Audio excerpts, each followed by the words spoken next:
सभी को हमारा उद्धारकर्ता प्रभु यीशु मसीह के मधुर नाम से मैं इस पवित्र आराधना में स्वागत करता हूँ। हम सब लोग परमेश्वर के जीवित वचनों की ओर हम चले जाएंगे। हमारे बीच में आज बेंगलुरु से पास्टर उल्रिच भैया हैं और हम उनको स्वागत करेंगे। ಅಣ್ಣ ಪ್ರೈಸ್ ಲಾರ್ಡ್ ಬ್ರದರ್, ಕೇಳಿಸ್ತಿದೆಯಾ ಬ್ರದರ್? ಕೇಳಿಸ್ತಿದೆ ಅಣ್ಣ. ಓಕೆ. ಎಲ್ಲರಿಗೂ ಯೇಸು ಕ್ರಿಸ್ತನ ನಾಮದಲ್ಲಿ ವಂದನೆ ಮಾಡ್ತೀನಿ.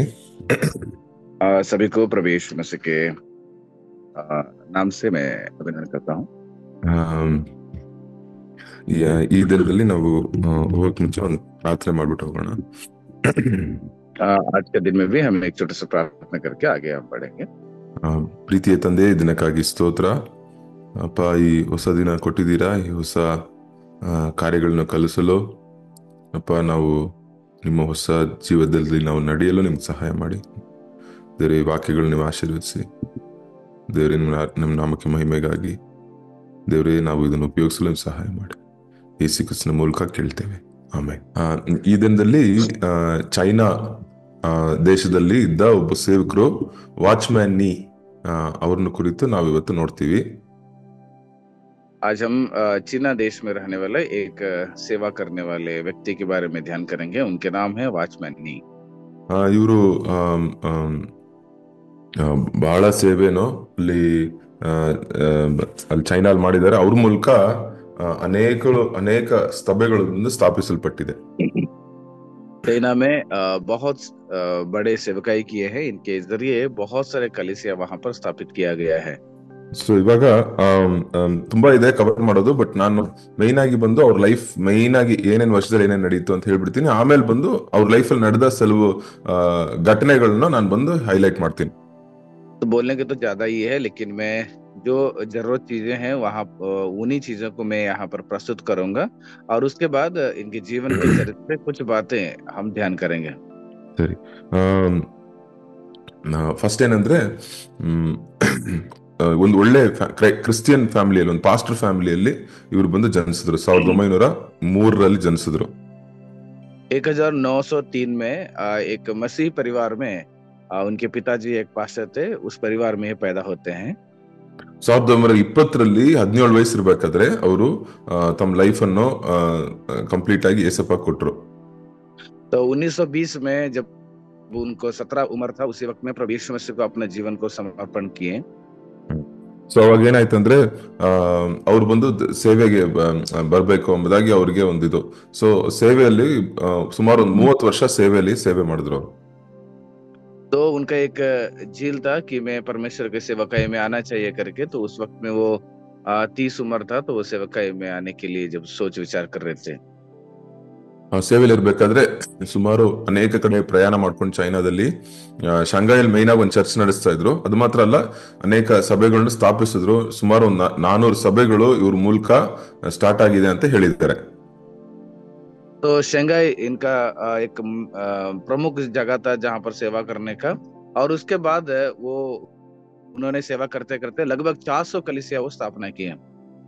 ಸೊ ಅದ್ ಮಾತ್ರ ಅಲ್ಲ, ಅವ್ರು ಬಂದು ಅಲ್ಲಿ ಬಂದು ಅವ್ರು ಸೇವೆ ಮಾಡ್ಬೇಕಾದ್ರೆ ಒಂದು ಚೀನಾದಲ್ಲಿ ಯೇಸು ಕ್ರಿಸ್ತನ ಹೆಸರಿಗೆ ಸಭೆಯನ್ನ ಬಂದು ಕಮ್ಯುನಿಸ್ಟ್ ಇದು ಬಂದು ಜಾಸ್ತಿ ಆಗ್ತಾನೆ ಇತ್ತು. ಇದು ಅವ್ರ ಪಕ್ಷ. ಸೊ ಆಗ್ತಾ ಇದ್ದಾಗ ಕ್ರಿಸ್ಟಿಯನ್ಸ್ಗೆ ಅವ್ರಿಗೆ ಸೇವೆ ಮಾಡಕ್ಕೆ ಬಿಡ್ತಿರ್ಲಿಲ್ಲ. ಕ್ರಿಸ್ಟಿಯನ್ಸ್ ಹಿಡಿದು ಜೈಲಲ್ಲಿ ಹಾಕ್ತಿದ್ರು. उतना ही नहीं, जब ये लोग सेवा करना शुरू कर दिए तो उसके बाद कम्युनिस्ट के जो लोग हैं, वो बहुत सारे लोग इनके बातों में प्रभावित हुए, वो उद्धार पाना शुरू कर दिए. तो ये चीज जो है उस समाज को पसंद नहीं हुआ. कई सारे लोगों को पकड़ कर वो रुकावट करते थे, बंदीगृह में डालना करते थे. ಸೊ ಏನ್ ಮಾಡಿದ್ರು ಅಂದ್ರೆ 1952 ವರ್ಷದಲ್ಲಿ ಅವ್ರನ್ನ ಸುಳ್ಳು ಹೇಳಿ ಅವ್ರನ್ನ ಜೈಲಲ್ಲಿ ಹಾಕ್ಬಿಟ್ರು. 15 ವರ್ಷ ಜೈಲು ಅಂತ ಅವ್ರಿಗೆ ದಂಡನೆ ಕೊಟ್ರು. ಏನಂದ್ರೆ ಏನೋ ಸುಳ್ಳು ಅಪರಾಧಗಳನ್ನೆಲ್ಲ ಅವ್ರ ಮೇಲೆ ಹಾಕಿ ಅಪರಾಧ ಹಾಕಿ ಅವ್ರನ್ನ ಜೈಲಲ್ಲಿ ಹಾಕ್ಬಿಟ್ರು. ಏನೋ ಏಮಾರ್ಸಿದ್ರು, ದುಡ್ಡನ್ನ ಇದ್ ಮಾಡಿದ್ರು, ಆತರ ಎಲ್ಲ ಏನೋ ಇದು ಹಾಕ್ಬಿಟ್ಟು ಸೆರೆಯಲ್ಲಿ ಹಾಕ್ಬಿಟ್ರು 15 ವರ್ಷ ಅಂತ. ಬಟ್ 15 ವರ್ಷ ಇರ್ಲಿಲ್ಲ, ಅವರು ಸಾಯೋ ತನಕ 20 ವರ್ಷ ಬಂದು ಕೊನೆ ಲಾಸ್ಟ್ 20 ವರ್ಷ ಬಂದು ಅವರು ಸೆರೆಯಲ್ಲೇ ಕಳೆದ್ರು. तो 1952 से लेकर 72 तक वो उनको बंदीगृह में डाला गया. और इसका कारण जो है झूठा मुकदमा डालकर इनके ऊपर ये पैसे के मामले में हो, किसी अन्य के मामले में इनको झूठा मामला डालकर इनको मरने के दम तक जो है इनको बंदी गृह में डालना पड़ा। ಹ್ಮ್. ಆಮೇಲೆ ಅವರು ಸೆರೆಯಲ್ಲಿರ್ಬೇಕಾದ್ರೇನೆ ಅವರು ಒಂದು 1972ರಲ್ಲಿ ಮರಣ ಹೊಂದಿದ್ರು. ಸೊ ಟೋಟಲ್ ಆಗಿ 69 ವರ್ಷ ಈ ಲೋಕದಲ್ಲಿದ್ರು. तो 1972 में इनका निधन होता है। वो जब जेल में रहते हैं तभी होती है। उसके लगभग 69 साल जो है वो सेवकाई किए, जिंदा रहे। ಸೊ ಈಗ ಇವ್ರ ಲೈಫ್ ಇಂದ ಕೆಲವು ಕಾರ್ಯಗಳನ್ನ ನಾವು ಕೆಲವು ಸಂಗತಿಗಳು ನಡೆದು ಅದ್ರ ಮೂಲಕ ಅವರ ನಂಬಿಕೆ, ಅವರ ವಿಶ್ವಾಸ, ಅವ್ರ ದೇವ್ರ ಮೇಲೆ ಇದ್ದ ಅವ್ರ ಕಾರ್ಯಗಳನ್ನ ನಾವು ಇವಾಗ ನೋಡೋಣ. तो ये उनका एक संक्षिप्त विवरण था। इसके बाद इनके जीवन में उनका विश्वास, उनके सेवकाई के बारे में यह हो और अन्य कुछ जरूरत बातों को हम ध्यान करेंगे। ಸರಿ. ಬಹಳ ಬಂದು ಫಸ್ಟ್ ಕಾರ್ಯ ನಾನು ಹೇಳ್ತೀನಿ ನೋಡಿ. ಒಂದ್ ಟೈಮ್ ಏನಾಯ್ತು ಅಂದ್ರೆ ಅವ್ರು ಬಂದು ಬೋಟಲ್ಲಿ ಹೋಗ್ತಾ ಇದ್ರಂತೆ. ಬೋಟಲ್ಲಿ ಹೋಗ್ಬೇಕಾದ್ರೆ ತುಂಬಾ ಪ್ರಯಾಸ ಪಟ್ರು ಬೋಟ್ ಬಂದು ಅದು ಮುಂದೆ ಹೋಗ್ತಾನೆ ಇರ್ಲಿಲ್ವಂತೆ. ಅದು ಬಂದು ತುಂಬಾ ಅದು ಎಷ್ಟೋ ಕಷ್ಟಪಟ್ರಂತೆ ಎಲ್ಲರೂ ಸೇರಿ. ಬಟ್ ಏನ್ ಮಾಡಿದ್ರಂತೆ, ಇವ್ರು ಬಂದು ನಾವಿಯನ್ನು ಅವ್ರು ಬಂದ್ಬಿಟ್ಟು ಅವರೇ ಬಂದು ಇವರೇ ತಗೊಂಡು ಕಂಟ್ರೋಲ್ ಮಾಡಿದ್ರಂತೆ. ಕಂಟ್ರೋಲ್ ಮಾಡಿದಾಗ ಅದು ಬಂದು ಮುಂದೆ ಹೋಯ್ತಂತೆ. ಸೊ ಅದರಿಂದ ದೇವ್ರು ಬಂದು ಅದನ್ನು ಇದು ಮಾಡಿದ್ರು ಅಂತ ದೇವ್ರ ಮೇಲೆ ನಂಬಿಕೆ ಇಟ್ಟು ಅವ್ರು ಮಾಡಿದ್ರಿಂದ ಆ ಬೋಟ್ ಬಂದು ಅವತ್ತು ಇವ್ರ ಮೂಲಕ ಅದು ಬಂದು ಅಲ್ಲಿರೋರು, ಬೋಟಲ್ಲಿ ಇರೋರೆಲ್ಲ ಕಾಪಾಡಲ್ಪಟ್ರು. ಇವರೆಲ್ಲ ಎಲ್ಲಿ ಹೋಗಿ ಸೇರ್ಬೇಕು ಅಲ್ಲೇ ಹೋಗಿ ಸೇರಿದ್ರಂತೆ. तो एक दिन ये लोग नाव पर यात्रा कर रहे थे। नाव कुछ कारण की वजह से वो सही से नहीं चल पाया और उसके बाद जो है उस नाव को चलाने का जिम्मेदारी है ये इन्होंने उसको उठाया और इन्होंने ही उस नाव को चलाए। और सभी लोग जो मरने के जो डर था उस डर से छुड़ाकर वो बहुत मेहनत करके नाव को जहां पर ये पहुंचना था वो उस जगह में पहुंचा दिए। और आखिरी में एक बात बोलते हैं कि ये जो नाव चलाए हुए मैं नहीं हूँ, परमेश्वर ही करके वो विश्वास करते थे। ಇವರು ಈ ಸಂಘಟನೆ ಇಟ್ಕೊಂಡು ಒಂದು ಮೆಸೇಜ್ ಕೊಟ್ಟರಂತೆ. ಈ ಮೆಸೇಜ್ ಅಲ್ಲಿ ಹೇಳಿದ್ರಂತೆ, ಇದನ್ನ ಏನ್ ಹೇಳಿದ್ರಂತೆ, ಈ ರೀತಿಯಾಗಿ ನಾವು ಬಂದ್ಬಿಟ್ಟು ಅನೇಕ ಸಾರಿ ನಾವು ದೇವರ ಚಿತ್ತಕ್ಕೆ ವಿರೋಧವಾಗಿ ಅನೇಕ ಕಾರ್ಯಗಳು ಮಾಡ್ತಾ ಇದ್ದಾಗ ನಮಗೆ ಪ್ರಯಾಸ ತುಂಬಾ ಇರುತ್ತೆ, ಬಟ್ ನಾವು ಮುಂದೆನೆ ಹೋಗೋದಿಲ್ಲ. ಬಟ್ ದೇವರ ಚಿತ್ತದ ಪ್ರಕಾರ ನಾವು ಸೇವೆಯಲ್ಲಿ, ನಾವು ದೇವರ ಚಿತ್ತನ ಇಟ್ಕೊಂಡು ನಾವು ಸೇವೆಯಲ್ಲಿ ನಾವು ಮಾಡಿದಾಗ ಅದು ಬಂದು ಏನಾಗುತ್ತೆ ಅಂದ್ರೆ, ನದಿಯಲ್ಲಿ ನೀರು ಬಂದು ಹೋದಾಗ ಹೆಂಗೆ ನಾವೇ ಅದ್ರ ಹಂಗೆ ಹೋಗುತ್ತೋ ಅದೇ ತರ ನಮ್ ಲೈಫ್, ನಮ್ ಸೇವೆನ ನಮ್ ಲೈಫ್ ಹೋಗುತ್ತೆ ಅಂತ ಹೇಳಿದ್ರಂತೆ. इसी चीज को वो मन में रखते हुए वहां पर उन लोगों के बीच में एक संदेश दिए कि हम हमारे प्रयास से हम आगे बढ़ते रहेंगे। ऐसे बहुत सारे रुकावटें और हलचल मचा देगा, सेवकाई में हो, हमारे जीवन में हो, लेकिन परमेश्वर के ऊपर भरोसा रख कर अगर जब हम आगे बढ़ते हैं तो वो हमें हमारा मंजिल को पहुंचाएंगे बोलकर एक संदेश को दिए वो। ಸೊ ಇದರಿಂದ ದೇವರ ಬಲ, ದೇವರ ಚಿತ್ತ, ದೇವರ ಜ್ಞಾನ ಅದು ಬಂದು ನಾವು ಬಂದು ಅದು ಹೆಂಗಿದೆಯೋ ಅದ್ರ ಪ್ರಕಾರ ನಾವೇ ನಮ್ಮ ಲೈಫ್ ಅನ್ನು, ನಮ್ಮ ಸೇವೆ ನಾವು ನಡೆಸ್ಬಿಟ್ರೆ ಅದ್ರ ಪ್ರಕಾರ ಬಂದು ಮಿನಿಸ್ಟ್ರಿನೂ ಚೆನ್ನಾಗಿ ಸಾಗತ್ತೆ ಅಂತ ಹೇಳಿದ್ರಂತೆ. तो इसके जरिए परमेश्वर के बल, परमेश्वर की इच्छा, परमेश्वर ज्ञान जो है वो भरपूर होता है। परमेश्वर के सेवकाई में वो हमारा साथ देता है। ಸೊ ಅದೇ ಕೀರ್ತನೆ 127 ಏನ್ ಹೇಳ್ತದಲ್ಲ, ಯೆಹೋವನು ಮನೆಯನ್ನು ಕಟ್ಟದಿದ್ದರೆ ಅದು ಕಟ್ಟುವವರ ಪ್ರಯಾಸ ಬಂದು ವ್ಯರ್ಥ ಅಂತ ಹೇಳತ್ತಲ್ಲ, ಆ ರೀತಿಯಾಗಿ. तो यही चीज को भजन संहिता 127 अध्याय का पहला पद में यही बताया गया है कि यदि घर को यहोवा ना बनाए तो उसको बनाने वालों का परिश्रम व्यर्थ होगा बोलकर बताया गया है। सो ಎರಡನೇ ಸಂಗತಿ ನೋಡೋಣ. हम एक दूसरा विषय को ध्यान देखेंगे। ಅಲ್ಲಿ ಸೆರೆಯಲ್ಲಿ ಬಂದು ತಪ್ಪೇ ಮಾಡಿಲ್ಲ ಅಂದ್ರೂ ಸೆರೆಯಲ್ಲಿ ಹಾಕಿದ್ರು, 20 ವರ್ಷ ಸೆರೆಯಲ್ಲಿದ್ರು. ಆ ಸೆರೆಯಲ್ಲಿ ಇರ್ಬೇಕಾದ್ರೆ ಯಾರನ್ನು ಕೂಡ ಬಂದು ಅವ್ರ ಮುಂದೆ ಕಹಿಯಾಗಿ ನೋಡಿಲ್ವಂತೆ. ಅಲ್ಲಿರೋ ಸೆರೆಯಲ್ಲಿ ಯಾರನ್ನು ಕೂಡ, ಅಲ್ಲಿರೋ ಪೊಲೀಸ್ ಇರ್ಬೋದು, ಆ ಸೆರೆಯಲ್ಲಿ ಬಂದು ಅವ್ರು ಹಾಕಿರ್ತಾರಲ್ಲ, ಯಾರ ಮೇಲೆ ಬಂದ್ರು ಒಂದು ಸೇಡ್ ತೀರ್ಸ್ಕೋಬೇಕು, ಇಲ್ಲಾಂದ್ರೆ ಅವ್ರನ್ನ ಬಂದು ಅವ್ರ ಬಗ್ಗೆ ತಪ್ಪಾಗಿ ಏನು ಮಾತಾಡಿಲ್ವಂತೆ. देखिएगा, इनको झूठा आरोप लगाकर जब जेल में डाला गया था तो वहां पर जाने के बाद चाहे वहां पर रहने वाले कैदी के ऊपर हो या पुलिस के ऊपर हो, किसी को ये गलत नजर से हो, एक नफरत के नजर से नहीं देखा, बहुत अच्छे तरीके से उनके साथ व्यवहार किए। ಸೊ ಇವ್ರು ಬಂದ್ಬಿಟ್ಟು ಎಲ್ಲಾರು ಹೇಳ್ತಾ ಇದ್ರಂತೆ, ಅಲ್ಲಿರೋ ಸೈನಿಕರೆಲ್ಲ ಹೇಳ್ತಾ ಇದ್ರಂತೆ, ಸೆರೆಯಲ್ಲಿರೋ ಅವ್ರೆಲ್ಲ ಸೈನಿಕರು, ಏನ್ ಇವನ್ ಬಂದು ನಮ್ಮನ್ನ ಹೇಟ್ ಮಾಡ್ಬೇಕು. ಹೇಟ್ ಅಂದ್ರೆ ಆ ತಿರಸ್ಕಾರ. ತಿರಸ್ಕಾರ ಮಾಡ್ಬೇಕು, ನಮ್ಮನ್ನ ಬಂದು ನಮ್ಮ ಮೇಲೆ ಬಂದು ಕಹಿಯಾಗಿರ್ಬೇಕು, ಆ ಕಹಿತನದಿಂದ ಇರ್ಬೇಕು. ಬಟ್ ಅಂದ್ರೆ ಇವನು ನಮ್ಮನ್ನ ಆತರ ಇಲ್ವೇ ಇಲ್ವಲ್ಲ, ಇವನ್ನ ಅರ್ಥನೇ ಮಾಡ್ಕೊಳಕ್ ಆಗಲ್ಲ ಇವನ್ನ ಅಂತ ಹೇಳ್ತಾ ಇದ್ರಂತೆ. तो वहां पर रहने वाले जो सैनिक लोग थे वो ये बोलते थे कि ये आदमी हम जो काम किए थे इसके वजह से ये हमारे हमारे साथ नफरत करना चाहिए, तिरस्कार करना चाहिए, लेकिन ये हमारे साथ ऐसे अच्छा व्यवहार क्यों कर रहा है करके वो अचंभित हुए। ಯಾಕಂದ್ರೆ ದೇವರ ವಾಕ್ಯದಲ್ಲಿ ಮತ್ತಾಯ 5:44 ಏನ್ ಹೇಳುತ್ತೆ, ನಮ್ಮ ವೈರಿಗಳನ್ನ ನಾವು ಪ್ರೀತಿ ಮಾಡ್ಬೇಕು, ನಮಗೆ ವಿರೋಧಿಗಳಿಗೆ ನಾವು ಬಂದು ಅವ್ರಿಗಾಗಿ ಪ್ರಾರ್ಥನೆ ಮಾಡ್ಬೇಕು ಎಂಬುದಾಗಿದೆ. तो इसलिए कि मत्ती रचित सुसमाचार का उसका 5वां अध्याय का 44वां पद में ये बताया गया है कि हम हमारे बैरियों से प्रेम रखना चाहिए, हमारे सताने वालों के लिए प्रार्थना करना चाहिए। ಇದೇನ್ ಹೇಳುತ್ತೆ ಅಂದ್ರೆ, ಒಳಗೆ ಅವ್ರ ಹೃದಯದಲ್ಲಿ ಒಂದು ಬಹಳ ಒಳ್ಳೆ ಒಂದು ಫ್ರೀಡಮ್ ಇರ್ತಾ ಇತ್ತಂತೆ, ಒಂದು ಬಿಡುಗಡೆ ಇದ್ರು. ಏಸಪ್ಪ ಜೊತೆ ಒಳಗಿರೋದ್ರಿಂದ ಹೃದಯದಲ್ಲಿ ಅವ್ರಿಗೆ ಆಚೆ ಏನೇ ಸಂದರ್ಭ, ಏನೇ ಸನ್ನಿವೇಶ ಇದ್ರೂನು ಅದು ಬಂದು ಅವ್ರನ್ನ ಕಾಡ್ತಾ ಇರ್ಲಿಲ್ಲ. ಸೊ ಅದರಿಂದ ಒಳಗೆ ಅವರು ಆರಾಮಾಗಿ ಬಿಡುಗಡೆಯಿಂದ ಇರೋದ್ರಿಂದ ಲೈಫ್ ಅಲ್ಲಿ ಆಚೆ ಏನೇ ನೋಡಿದ್ರು ಎಲ್ಲರಿಗೂ ಕ್ಷಮಿಸೋದಕ್ಕೆ ಅವರಿಗೆ ಸಾಧ್ಯ ಆಯ್ತು. तो अंदर प्रभु यीशु मसीह रहने की वजह से उनको अंदर जो है एक आजाद मिल गया था। वो बाहर में कोई भी व्यक्ति अगर इसका बुराई भी करे तो उसको क्षमा करने का और उसके बारे में गलत ना सोचने का एक विचार जो है उनके हृदय के भीतर हमेशा बने रहता था। ಮೂರನೇ ನೋಡೋಣ, ಒಂದು ಸಂಗತಿ ನೋಡೋಣ. और एक घटना को देखेंगे उनके जीवन के द्वारा। ಅವ್ರೇನ್ ಮಾಡಿದ್ರು ಅಂದ್ರೆ, ಚೆನ್ನಾಗಿ ಓದಿದ್ರು. ಯಾಕಂದ್ರೆ ಅವ್ರ ಮನೇಲಿ ಬಂದು ಚೆನ್ನಾಗಿ ಓದಿಸಿದ್ರು. 17 ವಯಸ್ಸು, ಅವ್ರ ಒಳ್ಳೆ ಫ್ಯಾಮಿಲಿಯಲ್ಲಿ, ಕ್ರಿಶ್ಚಿಯನ್ ಫ್ಯಾಮಿಲಿ ಆಗಿರೋದ್ರಿಂದ ಅವ್ರ ಅಪ್ಪ ಅಮ್ಮ ಚೆನ್ನಾಗಿ ಓದಿಸಿದ್ರು. ಅವ್ರು ಬಂದು ಏನಾಯ್ತು ಅಂದ್ರೆ, ಯಾವಾಗ ಸೇವೆಗೆ ಬರ್ತೀನಿ ಅಂತ ಹೇಳಿದ್ರು, ಆ ಟೈಮಲ್ಲಿ ಬಂದು ಸರ್ಟಿಫಿಕೇಟ್, ಇವಾಗೆಲ್ಲ ಆನ್ಲೈನ್ ಅಲ್ಲಿ ಇದೆ, ಆ ಟೈಮಲ್ಲಿ ಕೈಯಲ್ಲಿ ಸರ್ಟಿಫಿಕೇಟ್ ಇರುತ್ತೆ, ಆ ಸರ್ಟಿಫಿಕೇಟ್ ಎಲ್ಲ ಸುಟ್ಟಾಕ್ಬಿಟ್ರಂತೆ. ಅಷ್ಟು ದೇವರಿಗೆ ವೈರಾಗ್ಯವಾಗಿ ದೇವರಿಗಾಗಿ ಸೇವೆ ಮಾಡ್ಬೇಕು ಎಂಬುದಾಗಿ ಒಂದು ಇದ್ರಲ್ಲಿ ಇದ್ರಂತೆ. ಆ ಟೈಮ್ ಎಲ್ಲ ಸುಟ್ಟಾಕ್ಬಿಟ್ಟಿರೋದು. ಎಲ್ಲರೂ ಏನಪ್ಪ ಇದು ಈ ತರ ಮಾಡ್ತಾ ಇದ್ದಾನೆ ಈ ಹುಡುಗ ಅಂತ ಎಲ್ಲ ಅನ್ಕೊಂಡ್ರಂತೆ. तो देखिएगा ये अपना उम्र में बहुत अच्छे से पढ़ाई किया व्यक्ति था। तो सेवकाई में जब आने से पहले जितना उसका पढ़ाई का जो सर्टिफिकेट था वो सारा सर्टिफिकेट को ये जला दिए थे। आजकल हमारा जो सर्टिफिकेट है वो ऑनलाइन में मिल जाएगा, लेकिन उनका ऐसा नहीं था। जो उनका हार्ड कॉपी था सारा चीज वो जला दिए थे। ಸೊ ಇದು ಬಂದು ಏನ್ ಹೇಳುತ್ತೆ ಅಂದ್ರೆ, ತಮ್ಮನ್ನೇ ತಾವು ಬಂದು ತ್ಯಾಗ ಸೇವೆಗಾಗಿ ಒಪ್ಪಿಸ್ಕೊಟ್ಬಿಟ್ರು. ಫುಲ್ ಸರೆಂಡರ್, ಎಲ್ಲಾನು ಏನು ಸ್ವಲ್ಪನೂ ಹಿಡಿದೆ ಎಲ್ಲ ಕೊಟ್ಬಿಟ್ರು ದೇವ್ರಿಗಾಗಿ. ದೇವ್ರಿಗೂ ನನಗೂ ಮಧ್ಯದಲ್ಲಿ ಏನು ಬರಬಾರ್ದು ಅಂತ ದೇವರಿಗೆ ನಾನು ವಿಧೇಯನಾಗ್ತೀನಿ, ಅವರ ಕರೆಯುವಿಕೆಯಾಗಿ ವಿಧೇಯನಾಗ್ತೀನಿ, ಅದಕ್ಕೆ ಮಧ್ಯದಲ್ಲಿ ನನ್ನ ಸರ್ಟಿಫಿಕೇಟ್ ಬರಬಾರ್ದು ಅಂತ ಅವ್ರು ಬಂದು ಅಷ್ಟು ಒಂದು ದೇವ್ರಿಗಾಗಿ ವೈರಾಗ್ಯವಾಗಿದ್ರಂತೆ. तो ये इसका मतलब ये है कि परमेश्वर के साथ और उनके और परमेश्वर के साथ रहने वाले संबंध में एक ऐसे एक त्यागा हुआ, यानी कि अपने आप को त्यागना, समर्पण करना वो था। इसीलिए हमारा बीच में कोई भी ऐसी चीज नहीं रहना है बोलकर वो सर्टिफिकेट को उसको भी वो सेवकाई की वजह से उसको जला दिए थे। ಏಸಪ್ಪ ಹೇಳ್ತಾರಲ್ಲ, ಏಸಪ್ಪನು ಹೇಳಿದ್ದಾರೆ, ಯಾರನ್ನ ಹಿಂದೆ ಬರ್ಬೇಕಂದ್ರೆ ತನ್ನನ್ನೇ ತಾನು ಅವ್ನು ತ್ಯಜಿಸಿ ಶಿಲುಬೆನೆತ್ತು ಅವನ ಜೀವನವನ್ನೇ ತ್ಯಜಿಸ್ಕೊಂಡು ನನ್ನ ಹಿಂದೆ ಬರ್ಬೇಕು, ಅವನೇ ನನ್ನ ಇದು ಡಿಸೈಪಲ್ ಅಂತ ಹೇಳ್ತಾರಲ್ಲ, ಅದ್ರ ಪ್ರಕಾರ ಇವ್ರು ಮಾಡಿದ್ದಾರೆ.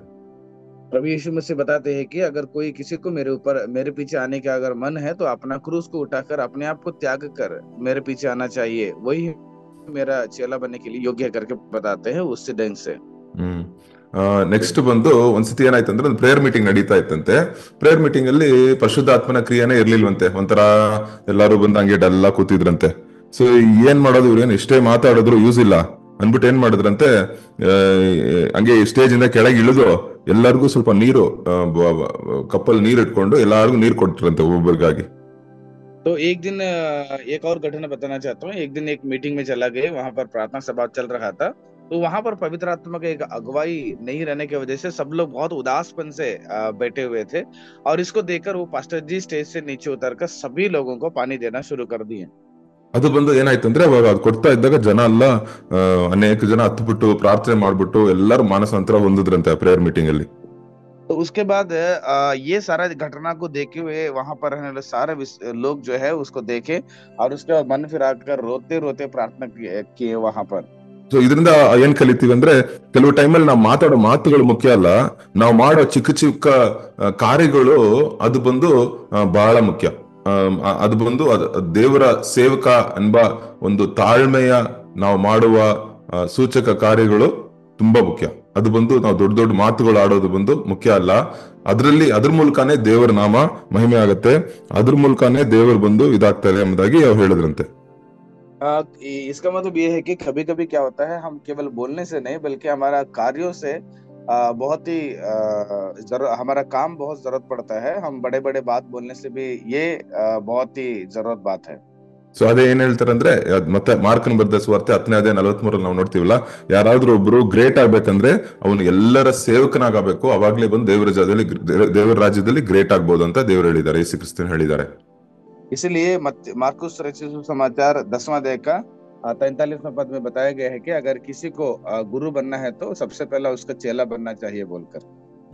ಸೊ ನೆಕ್ಸ್ಟ್ ಒಂದು ಕಾರ್ಯ ನೋಡೋಣ ನಾವು. और एक घटना को हम ध्यान करेंगे. ಏನಾಯ್ತಂದ್ರೆ ಒಂದ್ಸತಿ ಆ ಚರ್ಚ್ ಅಲ್ಲಿ ಬಂದು ಸ್ವಲ್ಪ ದೊಡ್ಡದಾಗ್ತಾ ಬಂತಂತೆ, ಎಲ್ಲಾರು ವಾಚ್ಮ್ಯಾನ್ ಈ ಚರ್ಚ್ ಅಂತ ಹೇಳಕ್ ಸ್ಟಾರ್ಟ್ ಮಾಡ್ಬಿಟ್ರಂತೆ ಶಾಂಘೈಯಲ್ಲಿ. शंघाई नाम का एक जगह में एक बहुत बड़ा चर्च, वहां पर वो स्थापना की. तो वहां के लोग जो है सब लोग बोलने लगे ये ವಾಚ್ಮ್ಯಾನ್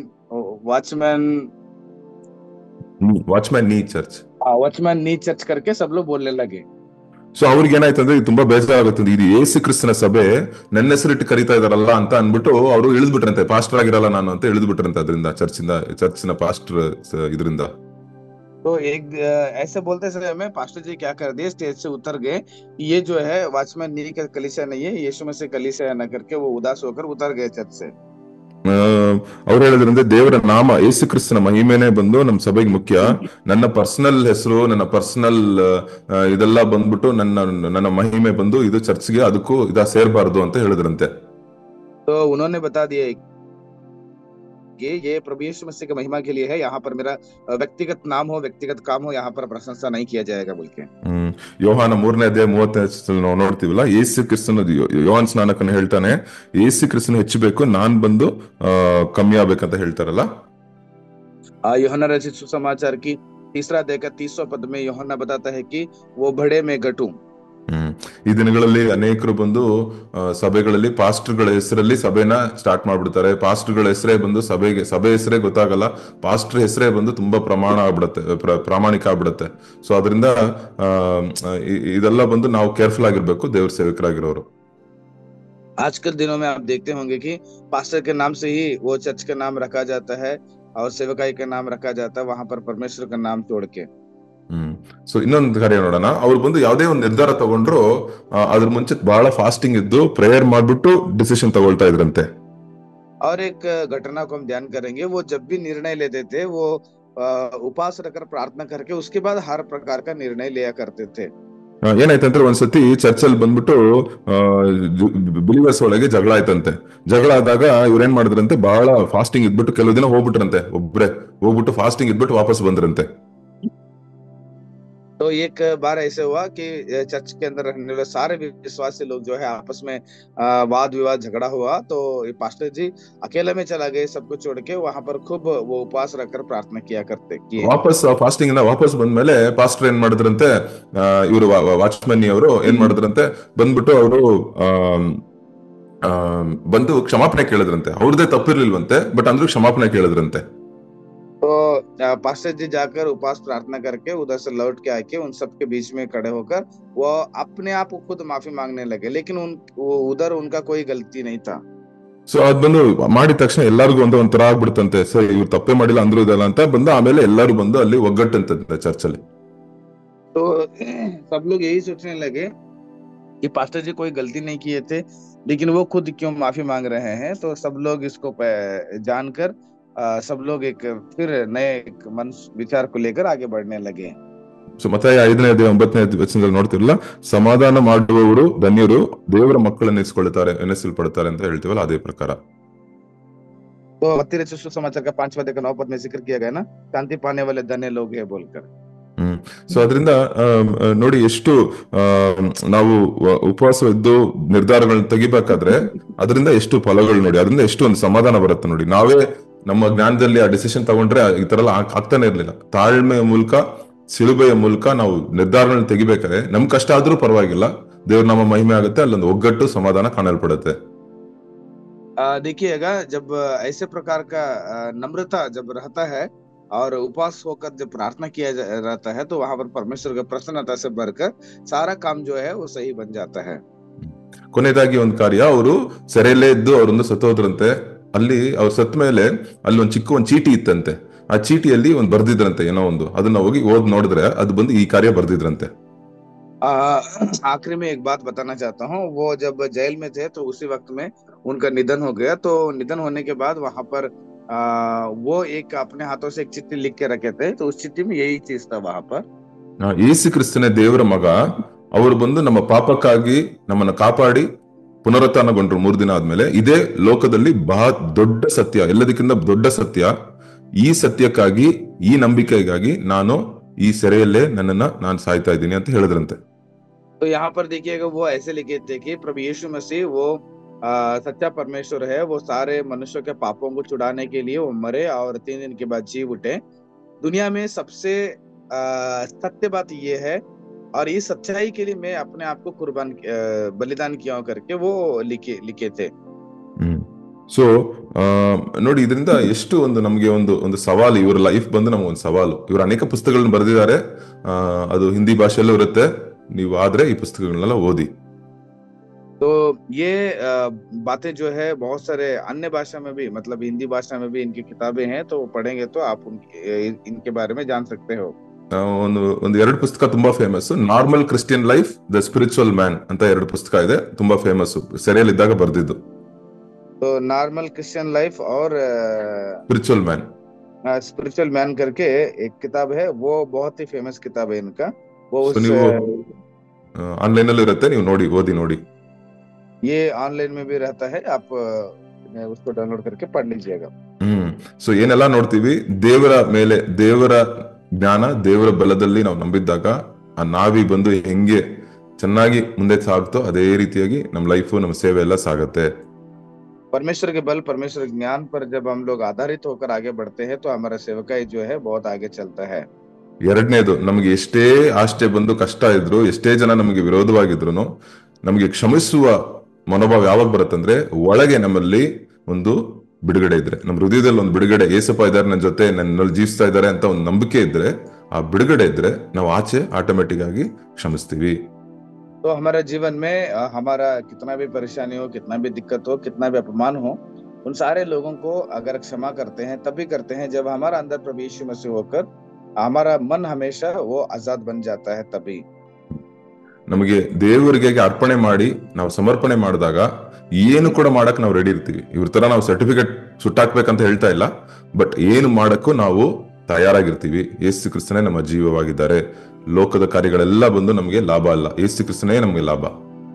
तो जब हम परमेश्वर के बुलाहट के लिए जब हम समर्पण करते हैं, हमारा बीच में रहने वाले कोई भी चीज अगर रुकावट करती है, वो कुछ भी करने के लिए हम तैयार हो जाते हैं. मैं ये नहीं बता रहा हूँ कि उनके जैसे हम भी सर्टिफिकेट को जला दे, लेकिन अन्य कई सारे चीजें हैं जो समर्पण करने के बाद उसको, वो हमारे बीच में एक रुकावट बन जाती है, उसको त्यागना चाहिए.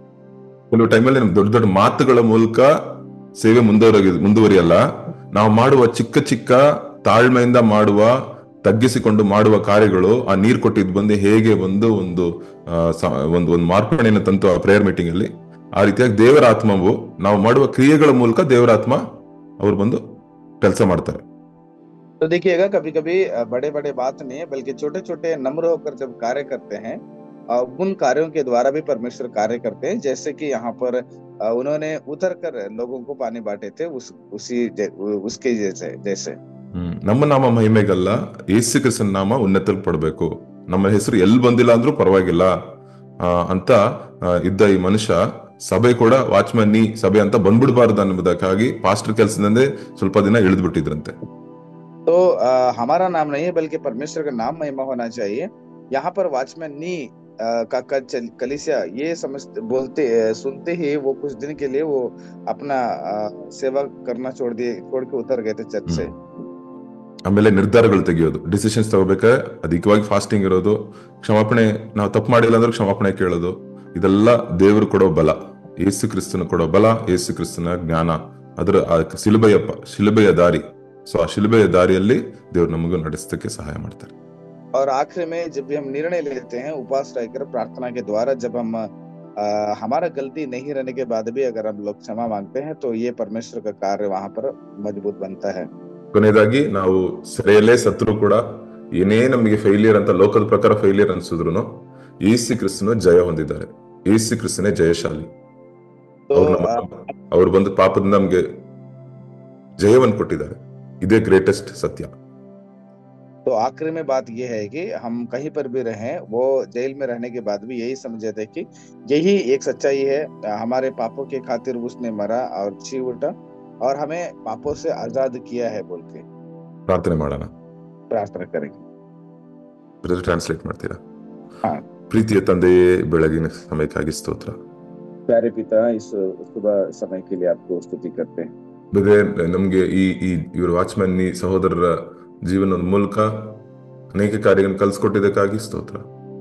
परमेश्वर, वॉचमैन ने उनके जरिए कई सारे विषय को समझा दिए, इसलिए मैं स्तुति करता हूँ. ದೇವರೇ, ಈ ರೀತಿಯಾದ ಭಕ್ತಿ, ಈ ರೀತಿಯಾದ ದೇವರ ಪ್ರೀತಿ ನಮ್ಮ ಹೃದಯದಲ್ಲಿ ಬೇಕೆಂಬುದಾಗಿ ನಾವು ಕೇಳ್ಕೊಳ್ತೀವಿ. परमेश्वर, हम प्रार्थना करते हैं उनके जैसे भक्ति और उनके जैसे प्रेम हमारा हृदय में बने रहे. ದೇವರೇ, ನೀವು ನಮ್ಮ ಲೈಫಲ್ಲಿ ಇದೀರಾ, ನಾನು ಬಾಳುವುದು ನಾನಲ್ಲ, ಯೇಸು ಕ್ರಿಸ್ತ ನನ್ನಲ್ಲಿದ್ದಾರೆ ಎಂಬ ನಂಬಿಕೆಯಲ್ಲಿ ನಾವು ಜೀವಿಸೋದಕ್ಕೆ ನಮಗೆ ಸಹಾಯ ಮಾಡಿ, ಆ ವಿಶ್ವಾಸವನ್ನು ಕೊಡಿ. परमेश्वर, हमारा जीवन में आप है ये समझने के लिए एक विश्वास हमारे जीवन में उत्पन्न करें. ದೇವರೇ, ಈ ರೀತಿಯಾದ ಜನರು ನಮ್ಮ ಸಭೆಗಳಲ್ಲಿ, ನಮ್ಮ ದೇಶದಲ್ಲಿ ಎದ್ದೇಳ್ಬೇಕೆಂಬುದಾಗಿ ನಾವು ಕೇಳ್ಕೊಳ್ತೀವಿ. परमेश्वर, ऐसे प्रकार के लोग हमारा कलीसिया में, हमारे देश में खड़े रहने के लिए मैं प्रार्थना करता हूँ. ದೇವರೇ, ಈ ದಿನವನ್ನು ಆಶೀರ್ವದಿಸಿ ಕೊಡಿ. परमेश्वर, आज के दिन को आशीष बनाकर दे दीजिए. ದೇವರೇ, ನಾವು ಮಾಡುವ ಕಾರ್ಯಗಳು, ಯೋಚನೆಗಳು, ದೇವರೇ, ನಾವು ಮಾಡುವ ಸೇವೆಗಳು ಎಲ್ಲದರಲ್ಲೂ ನಿಮ್ ಪ್ರಸನ್ನತೆ ಇರಬೇಕೆಂಬುದಾಗಿ ನಾವು ಧೈರ್ಯವಾಗಿ ಮುಂದೆ ಹೋಗೋದಕ್ಕೆ ನಮಗೆ ಸಹಾಯ ಮಾಡಿ. परमेश्वर, हम प्रार्थना करते हैं हमारे सेवकाई में, हमारे कार्यों में, हमारे हर कामों में आपकी प्रसन्नता भरें और आगे बढ़ने के लिए हमें सहायता करें. ದೇವರೇ, ನಾವು ನಿಮ್ಮ ಮಕ್ಕಳಾಗಿದ್ದೇವೆ. ದೇವರೇ, ನೀವೇ ನಮ್ಮ ತಂದೆ ಆಗಿದ್ದೀರಾ. ದೇವರೇ, ನಿಮ್ಮ ತಂದೆಯ ಚಿತ್ತದ ಪ್ರಕಾರ ನಾವು ಜೀವಿಸೋದಕ್ಕೆ ನೀವು ಸಹಾಯ ಮಾಡಿ. परमेश्वर, हम आपके बच्चे हैं, आप हमारे पिता हैं और पिता आपकी इच्छाओं को हमारे जीवन में पूरा करने के लिए सहायता करें. ಸಮರ್ಪಣೆ ಮಾಡ್ತೀವಿ, ನಮ್ಮನ್ನೇ ಪೂರ್ಣವಾಗಿ ಸಮರ್ಪಣೆ ಮಾಡ್ತೀವಿ. परमेश्वर, हम अपने आप को संपूर्ण रीति से समर्पण करते हैं. ಯೇಸು ಕ್ರಿಸ್ತನ ಮೂಲಕ ಕೇಳ್ತೇವೆ. आमीन. यीशु मसीह के नाम से विनती करते हैं. ಆಮೆನ್. आमीन.